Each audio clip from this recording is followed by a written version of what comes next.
Gourdie. Got a lot of basketball and also high school recruiting updates for you. First off, let's talk Illini. Illinois up to number 5 in the AP poll. But for us, and I don't want to sound biased, we want the party to keep going. We want to stay for Monday for the national championship game. Spencer, we got some keys to the game if Illinois wants to beat a very, very good UConn team. I think number one, Illinois got to shoot the three-point shot better. Even in the preseason, I remember there was rumors about him leaving, and you were asked, and it was like an Animal House answer, 0.0. You had no concern. 80 Illinois. Don't you have class, my guy? Yeah, I skipped it. How long have you been here for? 3.5. That's rookie numbers. Some people have been here for 20. No, I'm sorry. I skipped class, though, so we're good. Tennessee's coming in. We're probably going to hear Rocky Top a million times. I'm excited, but also, Sammy, we got a big football game in store. I'm hearing that Illinois and Tennessee both have really good offenses. Jake Davis has become a fan favorite on this University of Illinois basketball team. He's got beautiful hair, and Brad Underwood says he never shuts up. He's a better defensive player. He wouldn't want to fight him in a parking lot. You know, during this local broadcast, I was checking my phone. I saw that Florida is going to the national championship. they got a 6-point lead over Houston. What do you guys think about that potential matchup? That's the thing. Like, Maryland is like the Ohio State of women's basketball. They're really good. So if Illinois can just come out and get off to that fast start, get up 20-6, 21-7, and I think the player to watch, I'm loving what Maddie Weber's doing, the Villanova transfer. She's always scoring double digits. Music still hits home, especially in Urbana-Champaign. Well, I've never performed with a 400-piece marching band, so that's going to be a rush. I appreciate it, guys. Let's beat USC tomorrow, huh? Yeah, come on. 1920s, the Chicago Bears were winning a lot of games, but the NFL was struggling. Pro football was really having trouble with getting fans to pay to come to games. Chicago Bears player, coach, and owner George Halas knew what to do. He needed Illinois' top player, Red Grange, to help save the league and attract fans to the games. Ladies and gentlemen, the transfer portal's in full action, and Illinois got much-needed news on Sunday night. Illinois signed East Carolina quarterback Caden Hauser for the 2026 campaign, and likely finding their replacement for quarterback Luke Altmaier. Hauser has 1 year left of playing time, and last year he was pretty good. 19 passing touchdowns, 9 rushing touchdowns, and only 6 interceptions. But Illinois also lost some key players, including all-star kicker David Olano, leading touchdown receiver Justin Bowick, former 4-star tight end Cole Rusk, and one of their best defensive linemen in Tomois Diorge. And now we look at the upcoming schedule. They need Boswell back. They need Stojakovic back. When Boswell was on this team, it was a top 25 defense. Since he's been out, that defensive efficiency has dropped to number 52 in the country. Wants to bring back the Jake Davises, the Andrei Stojakovic's, the Merkovic's, the Ivisic twins, and try to get back to another Final Four next year. Spencer, does that kind of excite you about this team if you're able to bring back that veteran core? Pam Edmond has made hundreds of pillows throughout the years. Is this your workshop? Yep, my little workshop. The workshop stocked up with balls of orange and blue yarn. She's watched and loved the Illini for decades. But Bielema's recent run has stood out. I just wanted to do something nice for the football coach. I thought I went there and gave it to him a couple days before they played their homecoming game, and I said I brought him a good luck pillow.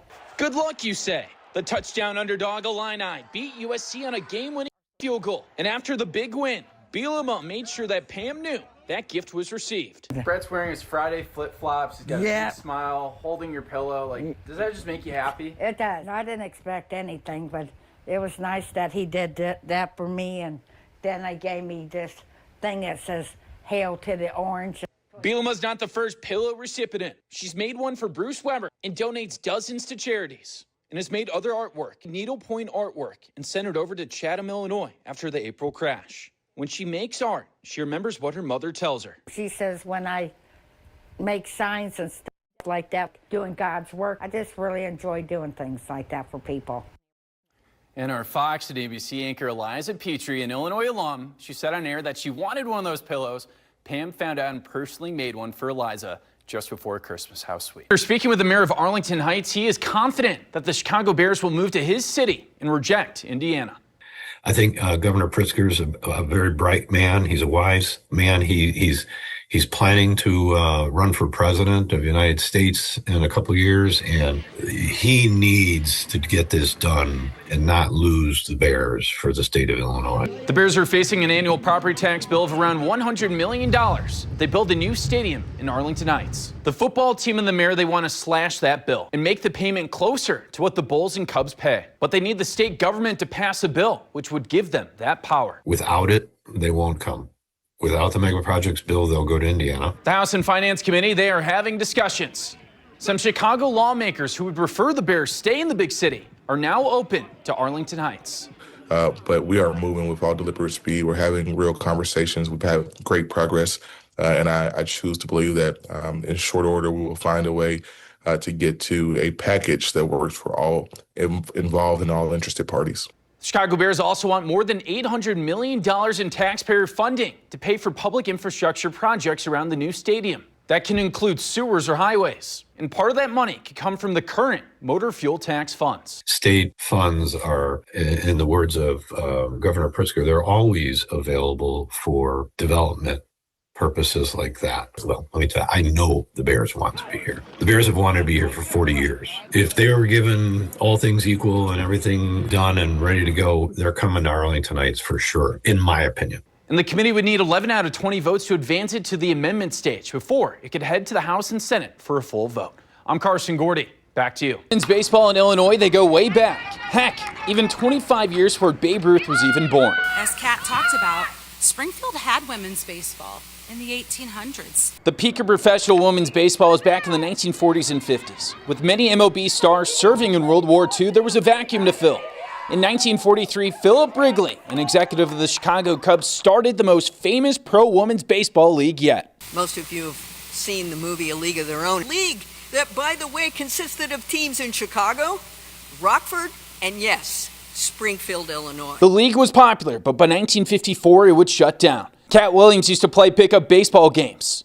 And she remembers going to the movie theater in 1992 to see A League of Their Own. It was a reminder of what wasn't possible anymore for many women. I laughed. I couldn't speak. I cried. It was a difficult place to be. A person who loves the game of baseball, who's good at playing the game of baseball, and absolutely no place to play. But the story is getting a new chapter, and even some parallels to that famous 1940s era.